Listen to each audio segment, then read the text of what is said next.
তোমাকে আমি একটা ছবি দেখাচ্ছি, এই মেয়েটার রূপ ধারণ করতে হবে তোমাকে। ঠিক আছে, এবার আমার টাকাগুলো দাও।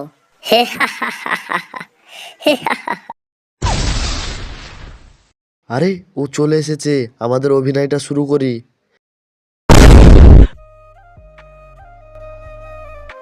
আরে আমার গার্লফ্রেন্ড, আরে বুকে লাগতেছে কেন? যায় বাড়ি চলে যায়। একটা মানুষ এত বেঈমান কিভাবে হতে পারে? আমাদের কাজ সাকসেসফুল, চলো। কি করছো বসে এখানে একা একা? সরে যা এখান থেকে। হ্যাঁ, ঢং।